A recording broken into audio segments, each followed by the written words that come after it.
Pada suatu sore, ketika Abu Nawas sedang mengajar murid-muridnya, ada dua orang tamu datang ke rumahnya. Yang seorang adalah wanita tua penjual kahwa, sedang satunya lagi adalah seorang pemuda berkebangsaan Mesir. Wanita tua itu berkata beberapa patah kata kemudian diteruskan dengan si pemuda Mesir. Setelah mendengar pengaduan mereka, Abu Nawas menyuruh murid-muridnya menutup kitab mereka. Sekarang pulanglah kalian. Ajak teman-teman kalian datang kepadaku pada malam hari ini sambil membawa cangkul, penggali, kapak dan martil serta batu. Murid-murid Abu Nawas merasa heran, namun mereka begitu patuh kepada Abu Nawas. Dan mereka merasa yakin gurunya selalu membuat kejutan dan berada di pihak yang benar. Pada malam harinya mereka datang ke rumah Abu Nawas dengan membawa peralatan yang diminta oleh Abu Nawas. Berkata Abu Nawas, "Hai kalian semua, pergilah malam hari ini untuk merusak rumah Tuan Kadi yang baru jadi." "Hah? Merusak rumah Tuan Kadi?" gumam semua muridnya keheranan. "Apa? Kalian jangan ragu. Laksanakan saja perintah gurumu ini," kata Abu Nawas menghapus keraguan murid-muridnya. "Barang siapa yang mencegahmu, jangan kau pedulikan, terus pecahkan saja rumah Tuan Kadi yang baru. Siapa yang bertanya, katakan saja aku yang menyuruh merusak. Barang siapa yang hendak melempar kalian, maka pukullah mereka dan lemparilah dengan batu." Habis berkata demikian, murid-murid Abu Nawas bergerak ke arah Tuan Kadi. Laksana demonstran mereka berteriak-teriak menghancurkan rumah Tuan Kadi. Orang-orang kampung merasa heran melihat kelakuan mereka. Lebih-lebih ketika tanpa basa-basi lagi mereka langsung merusak rumah Tua Kadi. Orang-orang kampung itu berusaha mencegah perbuatan mereka, namun karena jumlah murid-murid Abu Nawas terlalu banyak maka orang-orang kampung tak berani mencegah. Melihat banyak orang merusak rumahnya, Tuan Kadi segera keluar dan bertanya, "Siapa yang menyuruh kalian merusak rumahku?" Murid-murid itu menjawab, "Guru kami Tuan Abu Nawas yang menyuruh kami." Habis menjawab begitu mereka bukannya berhenti malah terus menghancurkan rumah Tuan Kadi hingga rumah itu roboh dan rata dengan tanah. Tuan Kadi hanya bisa marah-marah karena tidak orang yang berani membelanya. "Dasar Abu Nawas provokator, orang gila. Besok pagi aku akan melaporkannya kepada Baginda." Benar, esok harinya Tuan Kadi mengadukan kejadian semalam sehingga Abu Nawas dipanggil menghadap Baginda. Setelah Abu Nawas menghadap Baginda, ia ditanya, "Hai Abu Nawas, apa sebabnya kau merusak rumah Kadi itu?" Abu Nawas menjawab, "Wahai tuanku, sebabnya ialah pada suatu malam hamba bermimpi, bahwasanya Tuan Kadi menyuruh hamba merusak rumahnya. Sebab rumah itu tidak cocok baginya, ia menginginkan rumah yang lebih bagus lagi. Ya, karena mimpi itu maka hamba merusak rumah Tuan Kadi."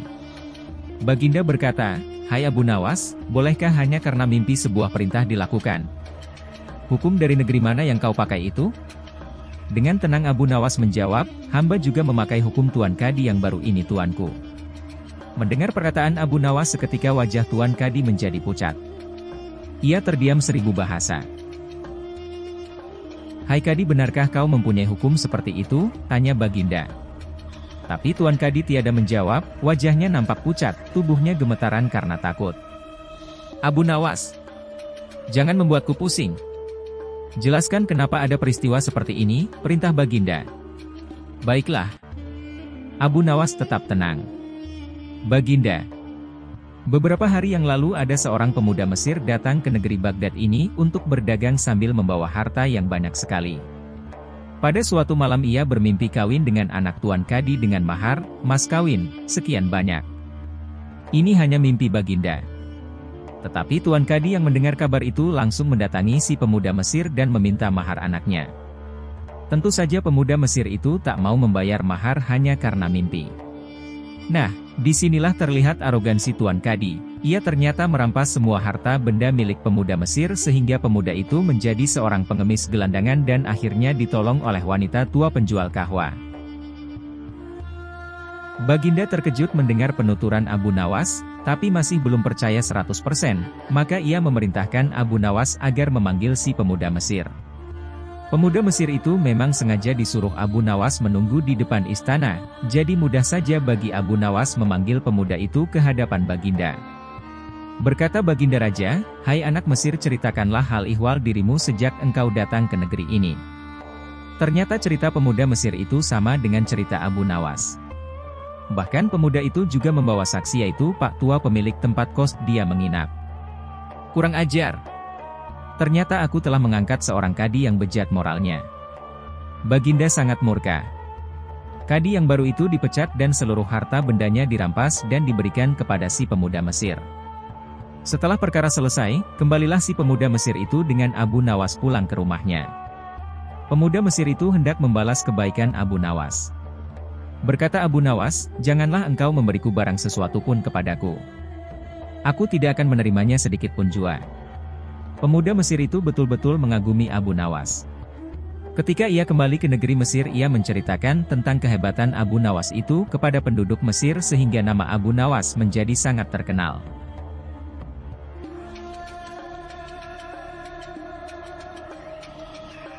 Diceritakan pada kisah yang lain, pada suatu hari, secara tak terduga pangeran yang menjadi putra mahkota jatuh sakit. Sudah banyak tabib yang didatangkan untuk memeriksa dan mengobati tapi tak seorang pun mampu menyembuhkannya. Akhirnya raja mengadakan sayembara. Sayembara boleh diikuti oleh rakyat dari semua lapisan. Tidak terkecuali oleh para penduduk negeri tetangga.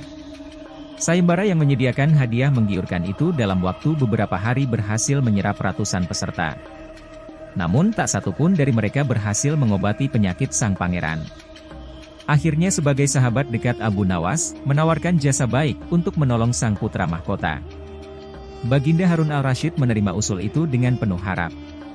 Abu Nawas sadar bahwa dirinya bukan tabib. Dari itu ia tidak membawa peralatan apa-apa. Para tabib yang ada di istana tercengang melihat Abu Nawas yang datang tanpa peralatan yang mungkin diperlukan. Mereka berpikir mungkinkah orang macam Abu Nawas ini bisa mengobati penyakit sang pangeran? Sedangkan para tabib terkenal dengan peralatan yang lengkap saja tidak sanggup. Bahkan penyakitnya tidak terlacak. Abu Nawas merasa bahwa seluruh perhatian tertuju padanya. Namun Abu Nawas tidak begitu memperdulikannya. Abu Nawas dipersilahkan memasuki kamar pangeran yang sedang terbaring. Ia menghampiri sang pangeran dan duduk di sisinya. Setelah Abu Nawas dan sang pangeran saling pandang beberapa saat, Abu Nawas berkata, "Saya membutuhkan seorang tua yang di masa mudanya sering mengembara ke pelosok negeri." Orang tua yang diinginkan Abu Nawas didatangkan. Sebutkan satu persatu nama-nama desa di daerah selatan. Perintah Abu Nawas kepada orang tua itu. Ketika orang tua itu menyebutkan nama-nama desa bagian selatan, Abu Nawas menempelkan telinganya ke dada sang pangeran. Kemudian Abu Nawas memerintahkan agar menyebutkan bagian utara, barat dan timur. Setelah semua bagian negeri disebutkan, Abu Nawas mohon agar diizinkan mengunjungi sebuah desa di sebelah utara. Raja merasa heran. "Engkau kuundang ke sini bukan untuk bertamasya. Hamba tidak bermaksud berlibur yang mulia," kata Abu Nawas. "Tetapi aku belum paham," kata raja. "Maafkan hamba, Paduka yang mulia. Kurang bijaksana rasanya bila hamba jelaskan sekarang," kata Abu Nawas. Abu Nawas pergi selama 2 hari. Sekembali dari desa itu Abu Nawas menemui sang pangeran dan membisikkan sesuatu kemudian menempelkan telinganya ke dada sang pangeran. Lalu Abu Nawas menghadap raja. "Apakah yang mulia masih menginginkan sang pangeran tetap hidup?" tanya Abu Nawas. "Apa maksudmu?" Raja balas bertanya. Sang pangeran sedang jatuh cinta pada seorang gadis desa di sebelah utara negeri ini. Kata Abu Nawas menjelaskan. "Bagaimana kau tahu?" Ketika nama-nama desa di seluruh negeri disebutkan, tiba-tiba degup jantungnya bertambah keras ketika mendengarkan nama sebuah desa di bagian utara negeri ini.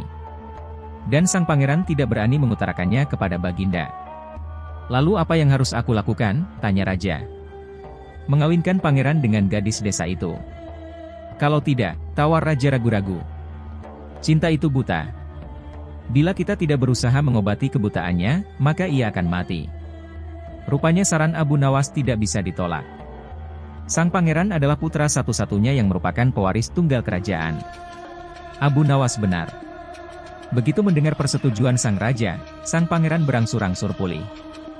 Sebagai tanda terima kasih raja memberi Abu Nawas sebuah cincin permata yang amat indah.